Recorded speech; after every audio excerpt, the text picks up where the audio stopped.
So, Chris, what's the link between uncertainty and anxiety? Well, there's a big link between uncertainty and anxiety. I look at it like this, and I've read this from what other people have written that when something causes you fear or anxiety, you see that mean dog in the middle of the road, you can turn around and go the other way, right? You can avoid that, and therefore you avoid the anxiety of having to deal with a mean dog in the middle of the road. Uncertainty is not like that. When you are facing uncertain times, when there's a situation that you don't know how this is going to turn out, it's not like you can just sort of turn and walk the other way. No matter what, you are going to be confronting anxiety or confronting uncertainty. And so that's going to cause you all kinds of anxiety depending on how you deal with it. So, what I hear you saying is uncertainty is the dog that follows you, as opposed to a dog you confront and you can kind of get away from? That's probably a good way of putting it. Yeah. And no matter what, you are going to deal with uncertainty in some form or way. Yeah. Okay, since we all deal with it, what are some of the real-time causes, or what are some of the real ways people are dealing with uncertainty and anxiety? Well, I think we're experiencing it now with COVID and being quarantined. And I think it seems like at this point we are in sort of this state where there's a lot of different opinions out there, right? Yeah. How risky is it out there? How safe is it out there? When is this going to end? Are we going to get back to a normal? All those things are uncertain. And I think it's any situation really that you don't know the outcome. None of us can look into the future. None of us can magically see into that crystal ball and see what's going to happen. And I wish we could, but we can't. And doing that makes us more anxious, obviously, because we don't know what's going to happen. Is this something that's going to be harmful? Is whatever that situation, is it going to turn out for the worse? Yeah. Yeah. Yeah. And since you said that, turn out for the worst, can you explain to me what ruminating is?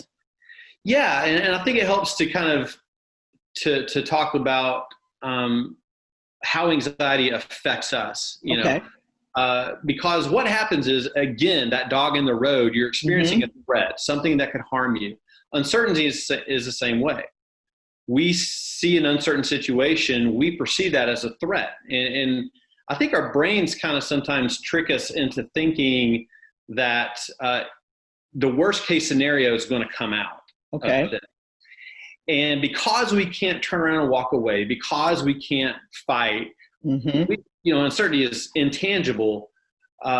What we kind of do in our heads is we begin to play out these scenarios. I've done that. Right?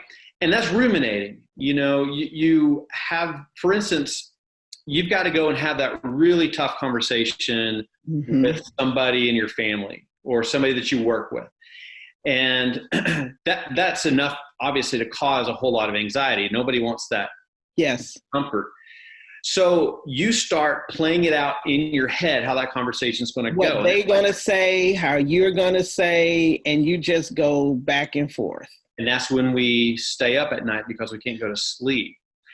Really, that's kind of the brain's way of hopefully helping us survive this threat. Okay. Because if we know that the sky is going to fall, at least we can be prepared for it somehow. Okay. At least we can see it coming. The problem is we cannot predict how that's going to happen, whether that's going to happen. And in the process of ruminating, in the process of trying to be prepared for the worst case scenario, we are putting our emotions through the ringer. Okay. And it causes strife within ourselves. Mm-hmm. It causes risks to our physical health. Okay. It causes rifts in between with relationships.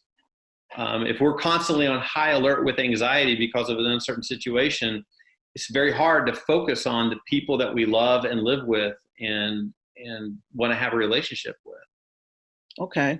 So recognizing that you ruminate, is that one of the ways that you can kind of prevent uncertainty from totally overwhelming you? I think it's one way. It takes some work. I'm a ruminator. Okay. My goodness. And just for the folks out there listening, I experience anxiety. That's part of my history. Okay. I mean, I struggle with it. And so ruminating is a big go-to for me.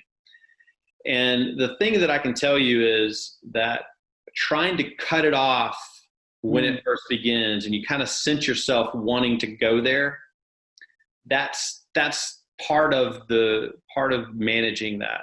Okay. Is being able to, in your brain, say, whoa, I can't go there in my head.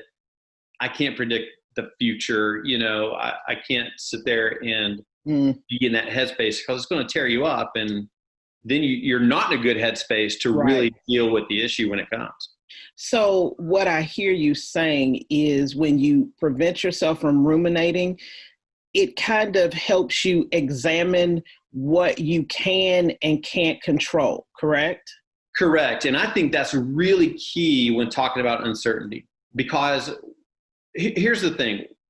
In any situation in life, we have the things that you can control and can't control. And I know that sounds really oversimplified, but rarely do we actually think about these things. A matter of fact, we get in trouble and get really high anxiety when we mix up the things that we can control and not control. We think we can control the outcome of the situation if we ruminate it over and over and over. Well, that's ridiculous. But of course, we sort of trick ourselves into thinking that. Otherwise, we wouldn't do it, right? So I found it helpful sometimes, especially in really high anxiety, to simply make a list. Okay. And under one is, here are the things I cannot control in this situation. I can't control how this person is going to react when we talk. I cannot control whether school is going to run as usual, that we're, when the fall comes, or if they're going to have to switch to some other plan for safety. Here are the things I can control, though. Yes. I can control how I react to the other person talking. Okay. And the more I can think about that, I bring my mind to a better place to actually deal with the issues, and the anxiety level starts going down some. That fight or flight kind of goes away, and I'm able to really logic some things out a little more. It takes some brain work and energy to do it. And that's why I like writing things down, because it really makes you work to think about those things. And it gets it out of here, and it sometimes distances it from here so that you aren't so consumed by what you can't control. It does that, and it helps you really differentiate. Oh, I can't control that after all. So I'm not going to go to that place in my mind that I'm trying to control the outcome of something that's uncertain.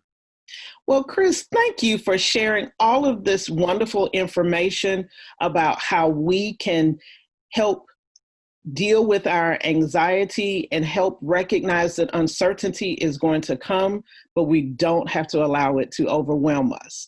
Thank you for sharing, and we appreciate all that you do for our community. Thank you very much.